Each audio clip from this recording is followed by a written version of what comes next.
started. Thank you for joining me for a after lunch snooze fest about SEO. This is going to be one of those. There's 30 minutes is not enough time. 45 minutes is not enough time. 2 hours is not enough time to talk about everything you need to know about SEO. But I'm going to give you the things that you guys can do that you don't need a marketing company for that will improve your SEO. And I'm also going to debunk some things that I hear about just SEO in general and how to really weed through the stuff that you need to weed through so that you know exactly what you're talking about. So first off though is just some authority. I work for IC&D, been there about 5 years. I ranked my first website on Yahoo. Google was only 2 years old at the time. I ranked my first website on Yahoo a long time ago. But when I joined IC&D, I learned about all the different vacation rental companies that have different markets, different pay-per-clicks, different SEO needs, and it's really brought some good stuff to my attention. And that's really what I'm going to be sharing with you. But IC&D, we do marketing, we do web development, and we just released a brand new booking engine that is lightning fast and slick that you have to check out. For me though, like I said, I started a long time ago. Then I worked in-house for a vacation rental company. I did their marketing, SEO, pay-per-click, stuff like that. And now you're going to find me on soapboxes quite a bit because I really like to talk about SEO, and I'm kind of a nerd like that, but that's okay. So when you hear about SEO, nobody really knows what it is. Nobody knows what it does or how it works, and we talk about it's like a lot of let me say I don't know, magic, right? We call it magic. Or we call it something like witchcraft. Witchcraft is another one that we hear a lot, witchcraft.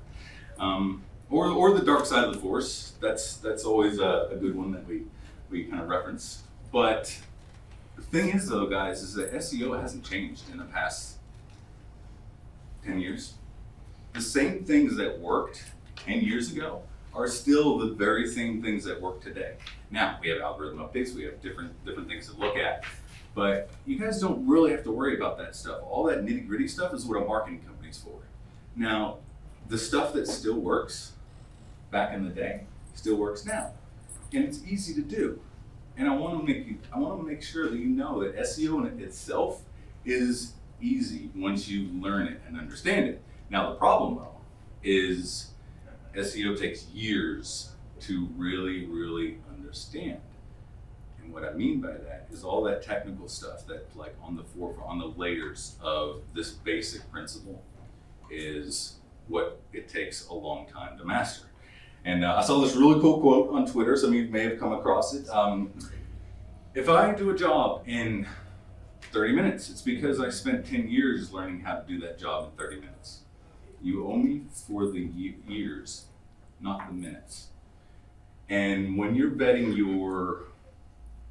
either your in-house SEO or your company, anything like that, there are certain things that you need to look out for that will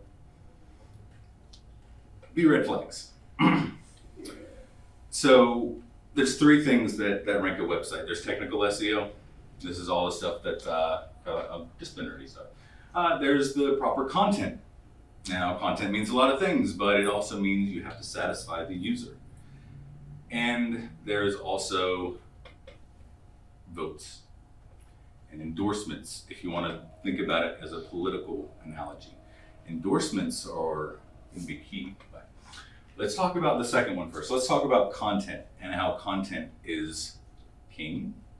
We've heard this phrase, content is king, or if you're in the SEO realm, then you've heard this phrase. But content isn't just words. Content is selling yourself and giving the user what they want.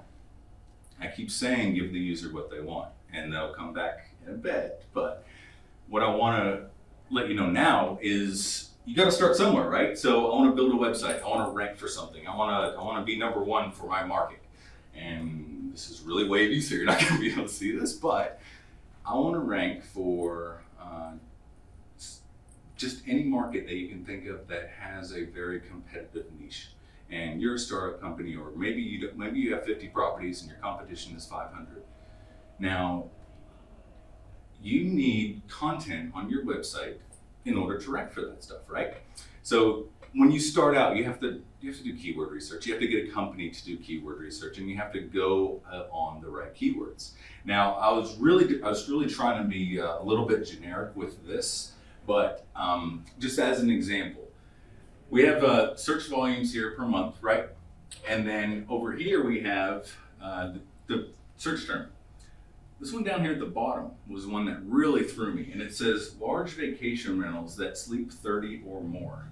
Has just as much search volume as large family vacation rentals, large vacation home rentals. This is a little niche keyword that's quite awesome, because if you can build a page dedicated to large vacation homes, and this is a general US search, not just in your market, because people do seek out destinations to go that have large rentals available, specifically that sleep 30 or more. So you can build a page for this. And if you can get it to rank, you've got a really niche keyword that you can go after and dominate that search engine result page. I'm going to talk nerdy stuff, but ignore me. So when you think about Google ranking, you have to think about something kind of breaks the mold. And Google ranks pages. They don't rank websites. So it's interesting because normally when you Google something, you get the homepage of a company, right? That's the first thing that comes up. Sometimes, most of the time. It's really changed in the past 3 years. But the point though is, like, if you want to dominate your market and you want to rank for Charleston Beach vacation rentals. Now there's 4 different beaches in Charleston. There's different subsets of condos versus homes versus oceanfront versus all of them in Charleston.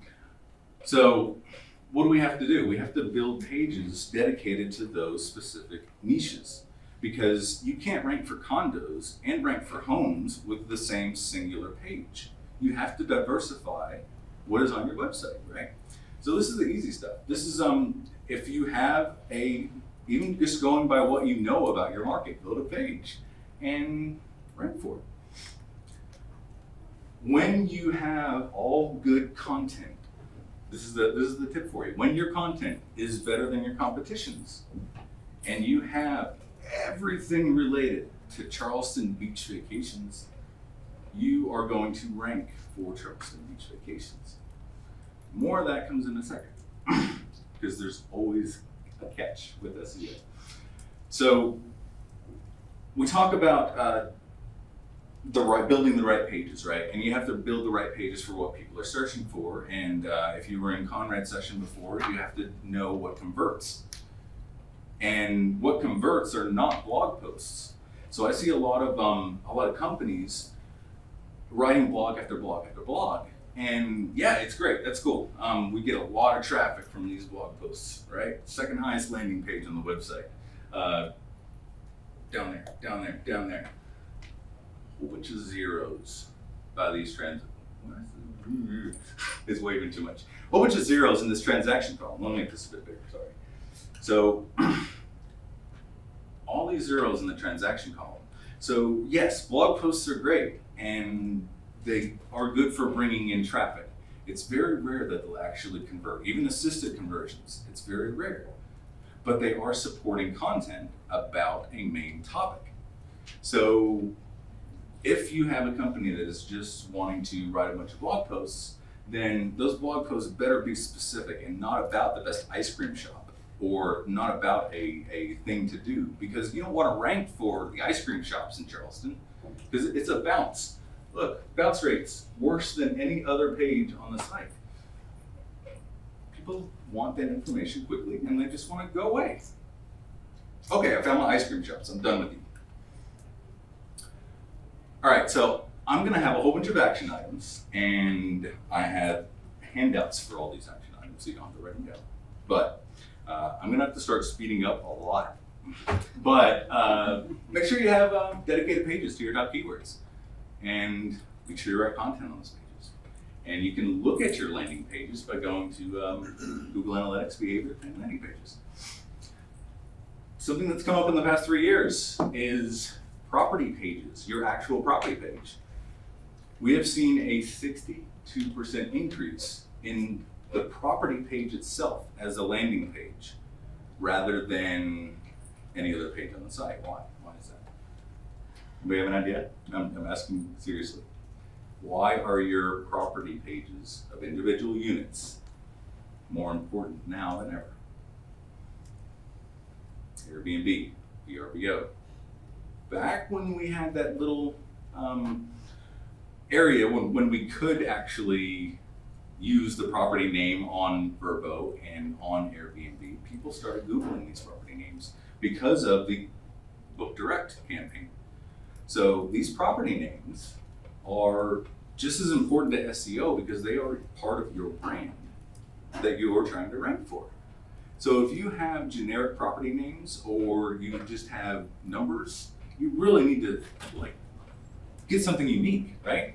And by having a landing page as a property name and not Airbnb and not Vrbo and not your competition, if you're at the top, then that's some good branded quality traffic. So action item, look at your property pages, Google the names of your properties, see if they're on the top. All right, we're getting into some more juicy stuff here in a bit, so don't worry, I'm not gonna bore you for too long. Okay, popularity contest. I told you about endorsements. I told you about things that need to happen in order for your website to rank, right? So if you are running for office and you get an endorsement from we'll say mayor, or we'll say president, or we'll say somebody of similar stature, you're getting a vote from a very high quality source. Okay. Now, me voting, not as much effort, not as much worth, right? But when we start talking about links as these votes, this is where it comes up to that cumulative effect. You can do all the content you want. It's not going to rank unless you have somebody to endorse it. And that somebody is another website. Another website needs to link to your website to say, hey, I trust these people. Now, this can come from a chamber of commerce. This can come from a local business. This can come from a lot of different things. But that's the hard part, is really identifying that. But when I say a link, though, I just want to let you know that links are just anything you click on. Navigation items, pictures, anything that goes somewhere on the internet is a link. That's it. That's all you need to worry about. Let the SEOers take the reins from there. But this is something that you guys can do, is work on your links. So why are links so important? Well, they tell Google what the receiving page is about. So if I'm linking to something, I'll show you an example in a second. If I'm linking to something and I am saying, okay, this website is about X, then I am passing some authority to that other website. I'm explaining this well, but the interesting part is these links that I say hold all the power. This is the mentality of, it's not if you build it, they will come. You need those votes. You need that authority from another website in order to make your website rank. Now, if you get a whole bunch of links from kittens and children toy websites linking to you, doesn't matter, because those aren't quality links. That's where it gets confusing. That's where you have to layer on the stuff. But again, don't worry about that. This is supposed to be stuff you can do, right? So look at this example. If you can read it without waving around, we have hundreds of oceanfront condo rentals in Folly Beach to choose from. Click here to see them. Or we have hundreds of oceanfront condo rentals in Folly Beach to choose from. Which is better? Second. So it's better because it contains the keywords that tells the receiving page what this page is about, and it tells Google what the next page is about.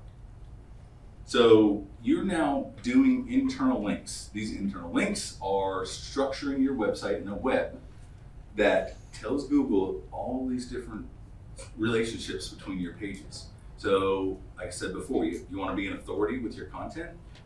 You start with one main topic, Folly Beach Rentals, and then you go into oceanfront, you go into condo, you go into homes, you go into pet friendly.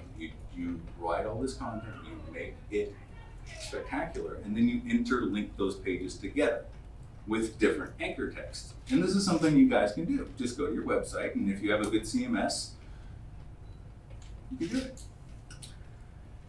So, forgot about that one. Skip. Recap, won't worry about that. Got a lot more to talk about. So action item, I just said it, but again, I have these handouts for you. But I do want to let you know, popularity, like I was talking about, equals authority, equals domain authority, page authority. You might have heard this term.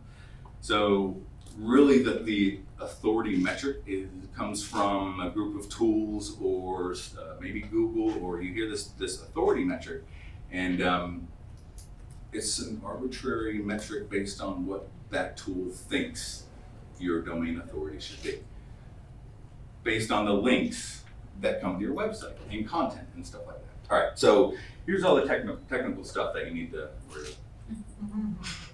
about. No. But this is all the stuff that we deal with on a regular basis. This is stuff that you do need a marketer for, and this is that top tier that I was telling you about. You need to really cap off what you're doing, and you need that advice with stuff like this, because this stuff does make or break your site. I actually dealt with a company, big company, 6 months ago, that they got a link from a Chamber of Commerce website. And because of a clerical error, and their site structure was not set up correctly, they started losing rank almost immediately. And I found out is because this clerical error was when they put a dash instead of a dot in the URL that was linking to that website. Weird, right? So without the technical knowledge of why that happened and how to fix that, that's stuff that can get really squirrely really quick. I want to talk about 301 redirects real quick. Now, boring. I know, I'm sorry. But this is going to be cool, I promise. At least I hope anyway. Okay, we have all these pages, right? We have a pet-friendly page, we have a pet-friendly page, we have a pet-friendly page, we have a pet-friendly rentals page. They're all the same, right? They all have the same content on them. We've heard of duplicate content penalties. No such thing. There's a duplicate content filter.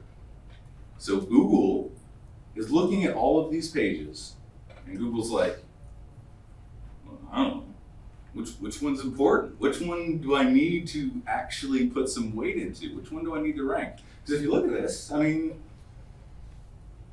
they're all different. They're really all different. We have without a dash, with a dash, capitalized with a dash, and then we have the word rentals.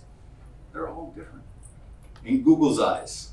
Might not be in yours, but in Google's eyes.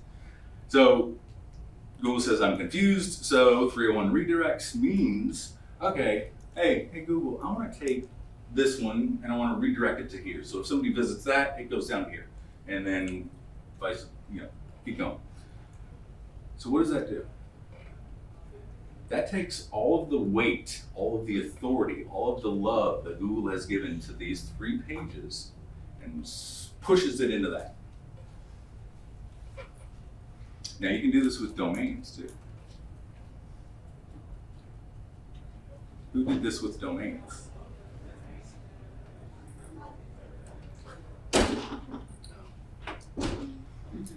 This was what I thought was cool. So Vacasa had a very, very smart, or maybe they didn't. Anybody from Vacasa? They had a very, very smart strategy. They buy a company, they take their domain, they 301 redirect it to their Vacasa dedicated page for, we'll say Folly Beach since we're in Charleston. What does that do?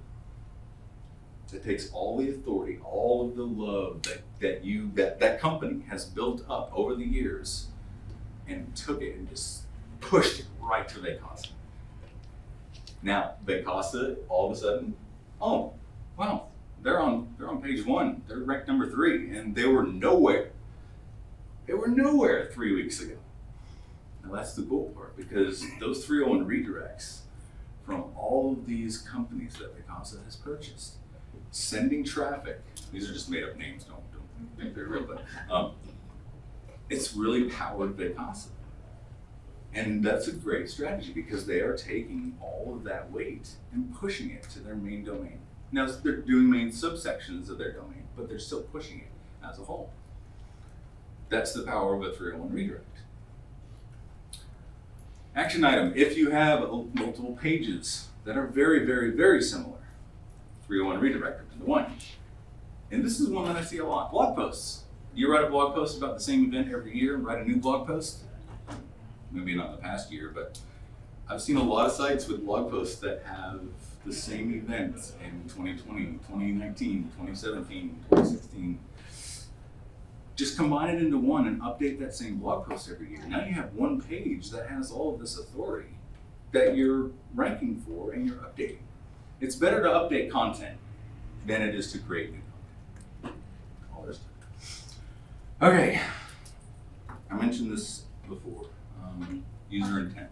Yeah, go ahead. When you update, like when you go into the WordPress and you update a blog, you refresh it, and then you put on the new publish date, right?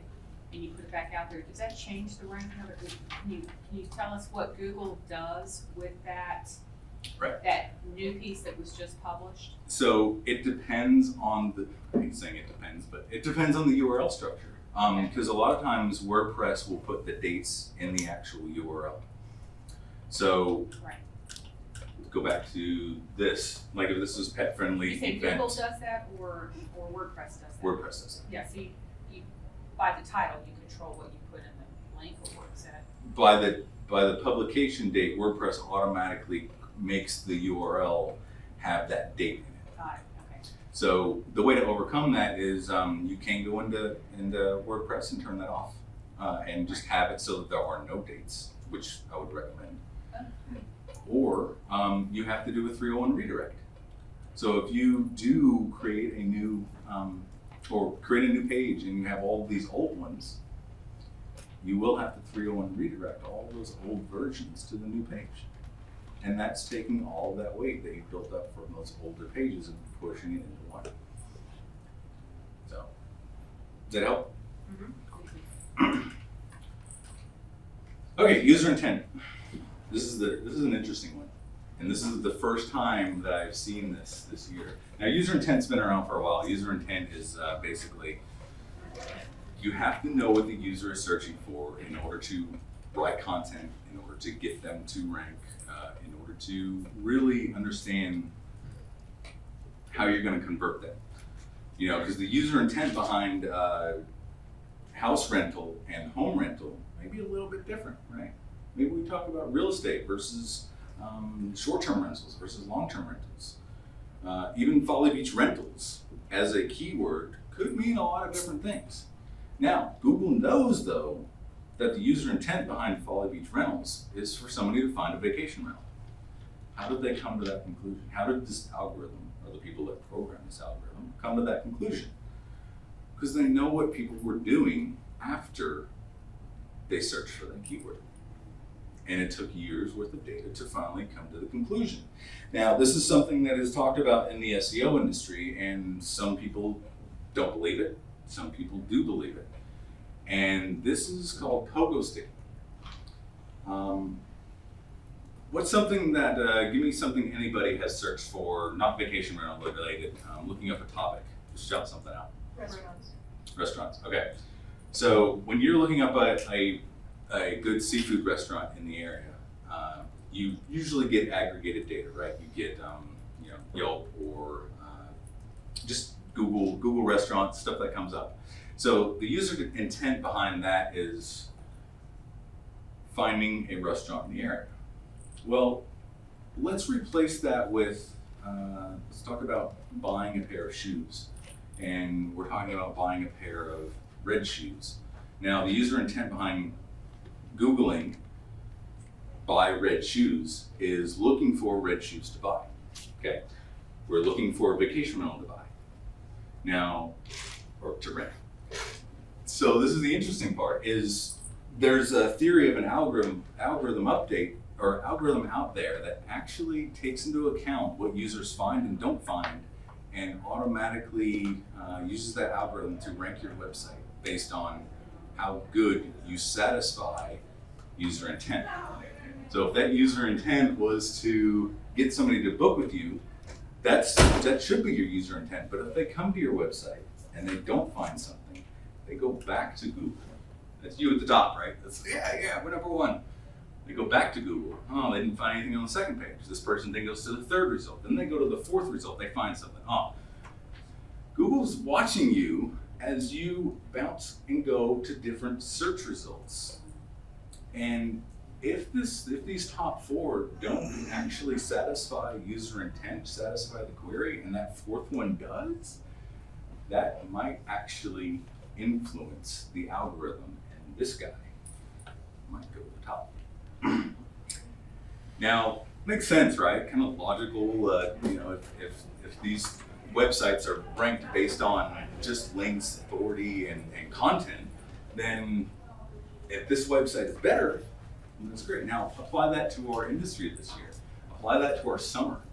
There are two markets that I know of that I watched this happen, and this happened on a daily basis.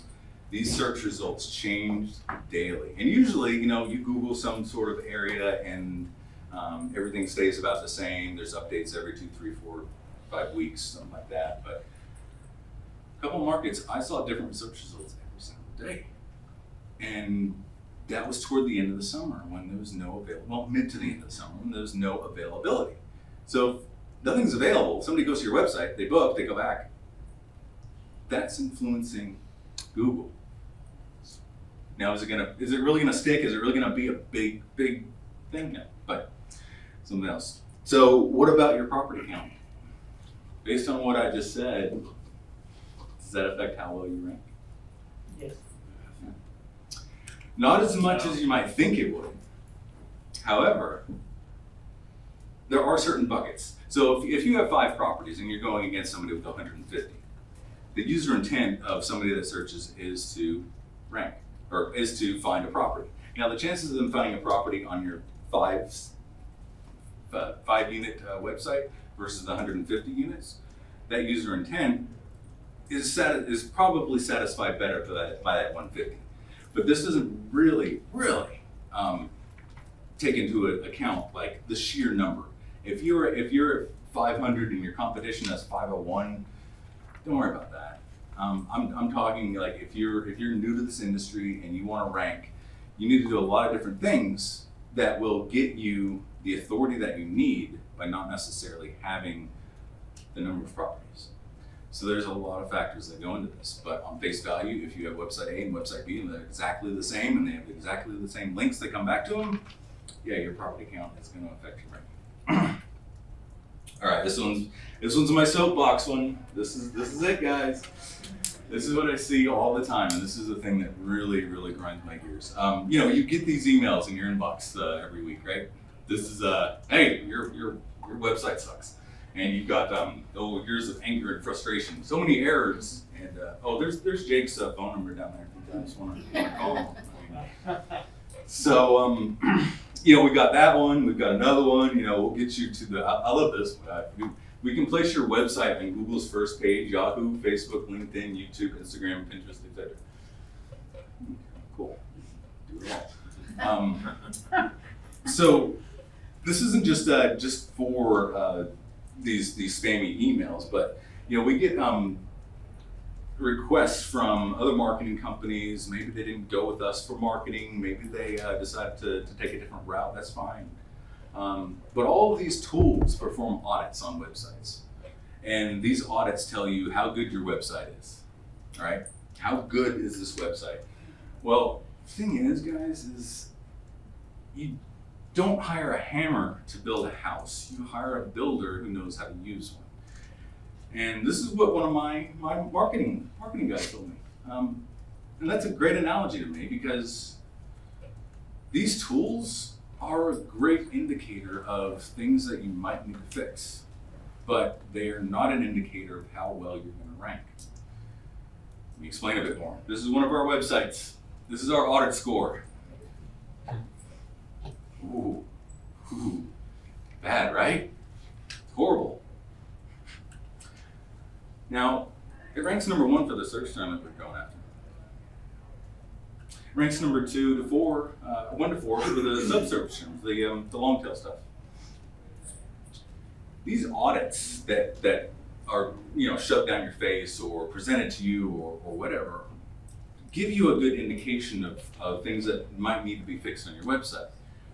But if out of the gate you're getting an audit thrown at you and saying, hey, you guys need to fix this stuff, this is your most important, and you haven't really done much else, you need to kind of revisit that, because audits aren't for ranking. They're for fixing your website to help you rank and give you a good indication of what needs to change.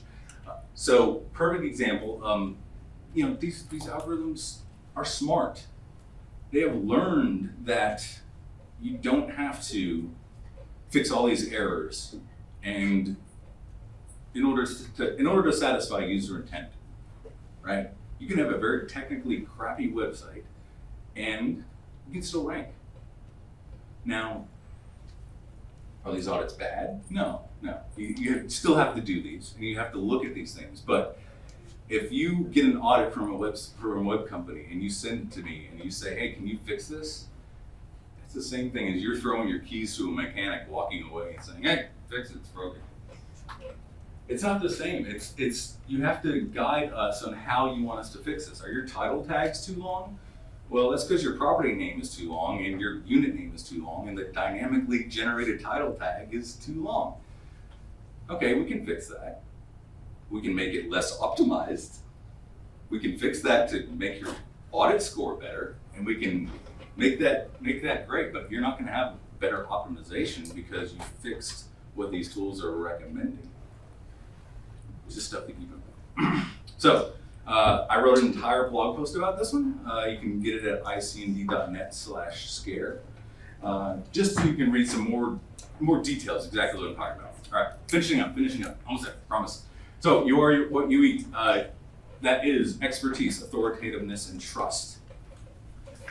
If you are an expert in your area, like I just said, you have a lot of content revolving around your area. Authority, backlinks.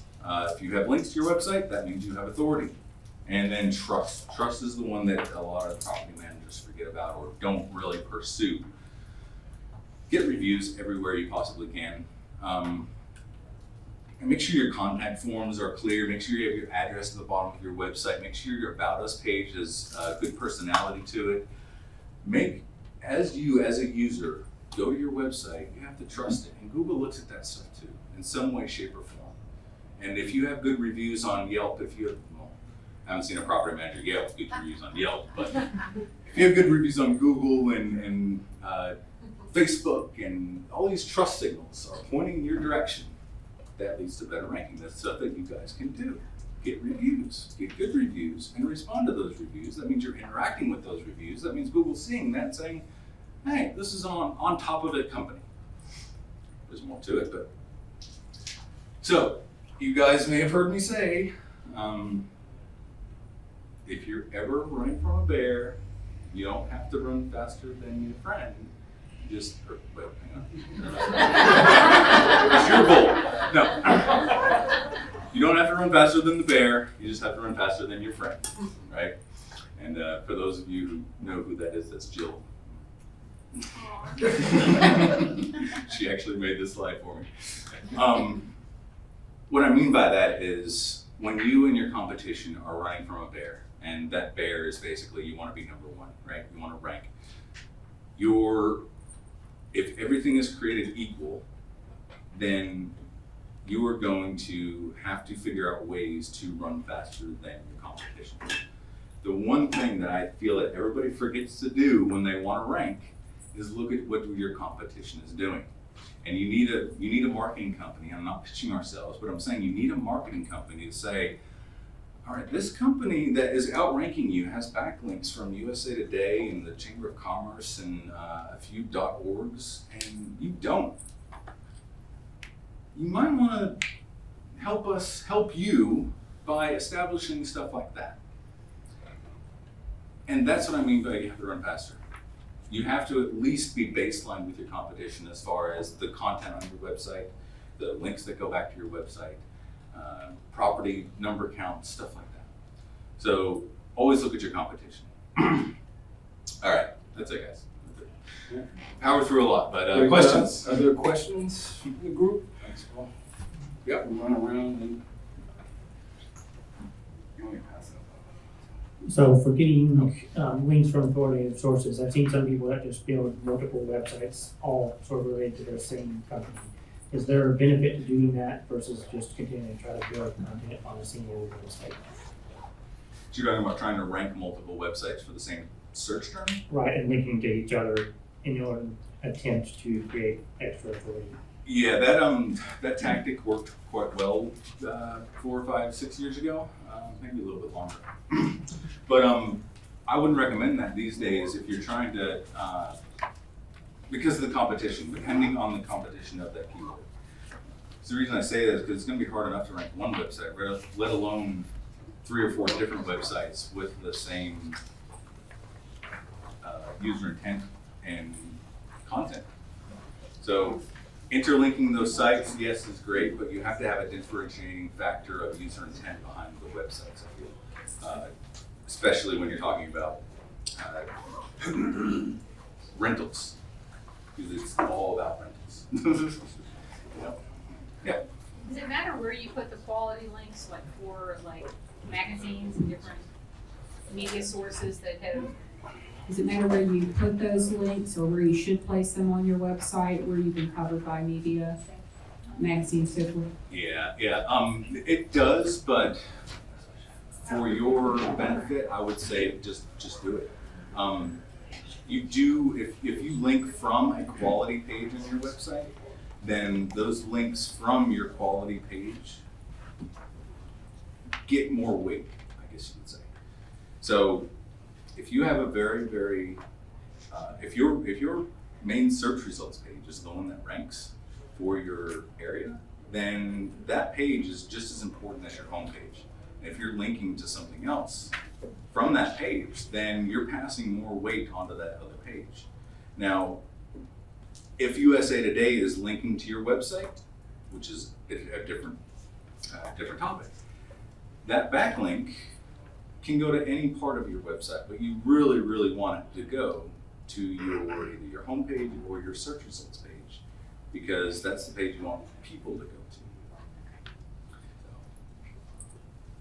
How does this Google rank interact with other programs? So, example, we create property links for our owners. Mm-hmm. And what I would love to understand is if there's a benefit to, in the email that I say, hey, check out your property link, I put the name of the property and have the link sourced to their page versus saying click here. Is it the same as when you're searching on Google, or is it different because it's Outlook? Completely different because it's Outlook. Google cannot crawl your emails. So, I'm glad you asked that. So real quick, Google looks at your website by starting at one source. Let's say that they start with USA Today. It goes to every single link on USA Today and finds where that's linking to. And then from that next site, it finds everything that that site then links to.